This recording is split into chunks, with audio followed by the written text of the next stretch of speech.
Sebelum menonton, jangan lupa like, subscribe, dan tekan tombol lonceng. Selamat menyaksikan. Kementerian Komunikasi dan Informatika mengatur penjualan kartu SIM dalam keadaan tidak aktif sebagai upaya mencegah peredaran ilegal atau menggunakan identitas tanpa hak dan tidak benar.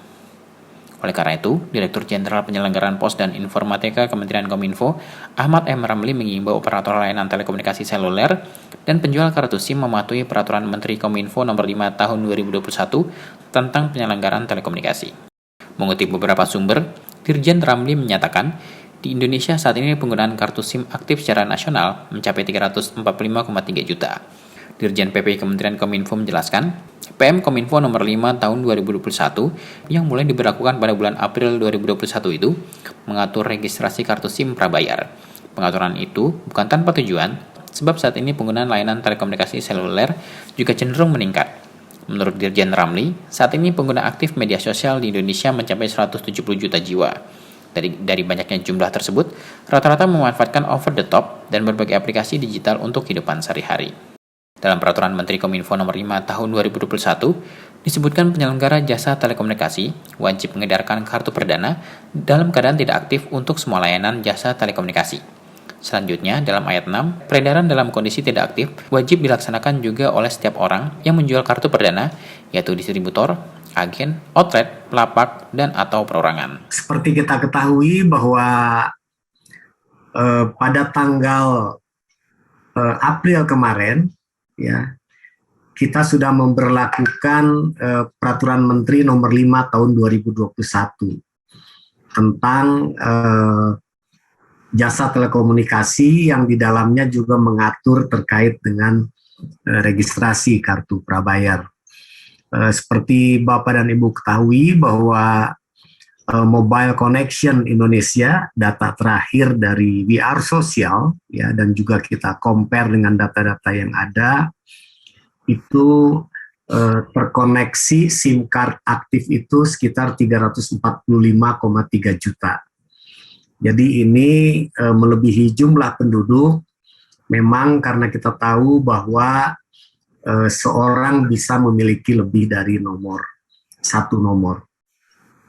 Jadi kalau misalnya melihat ini, maka kita juga bergerak lagi data terakhir yang juga dirilis oleh konsultan internasional dan juga di-compare dengan data-data yang ada di kita, maka users dari internet Indonesia itu, pengguna internet Indonesia itu saat ini tidak kurang dari 202,6 juta, ya, atau 73,7% dari populasi.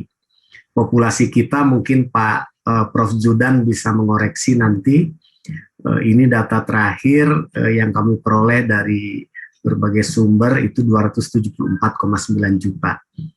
Mungkin dari Dukcapil bisa lebih akurat ya datanya. Tapi intinya saya hanya ingin mengatakan bahwa dengan jumlah pengguna internet 202,6 juta ini, maka relatifly ketika kita masuk pandemi terjadi sesuatu yang sangat signifikan. Kenapa?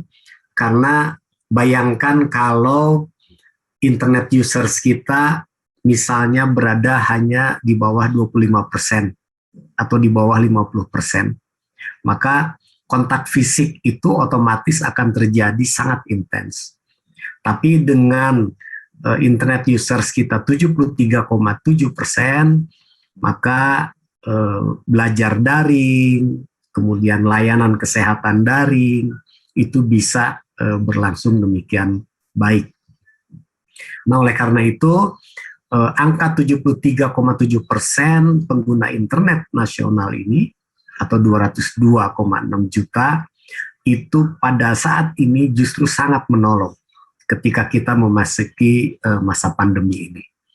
Nah, oleh karenanya, saya juga selalu berbicara dengan APJI, dengan teman-teman yang lain-lain dari ISP ya, bahwa mengukur jumlah pengguna internet lah itu tidak bisa lagi mengukur di atas 15 tahun atau 12 tahun ke atas. Tapi sekarang 5 tahun ke atas sudah juga menggunakan internet. Karena mereka rata-rata sudah homeschooling dari rumah masing-masing.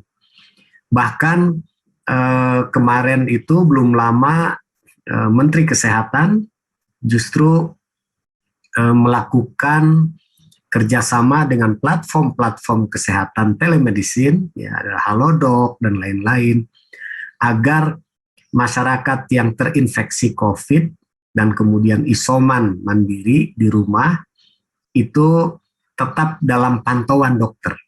Ya. Bayangkan kalau mereka itu yang jumlahnya sudah makin besar ini harus ke rumah sakit makin kolaps.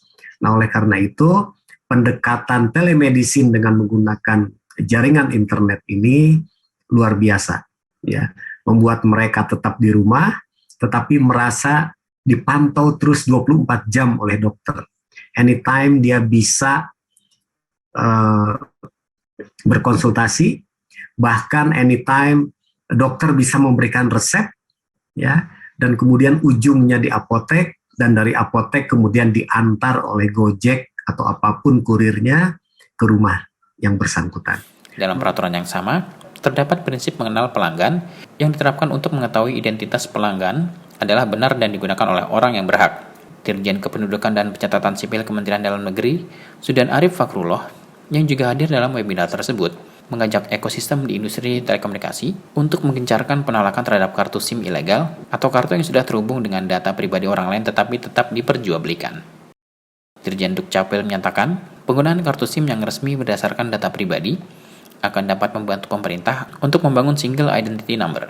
Menurutnya, di era media sosial hal ini menjadi wujud peran masyarakat untuk memanfaatkan data secara lebih bertanggung jawab.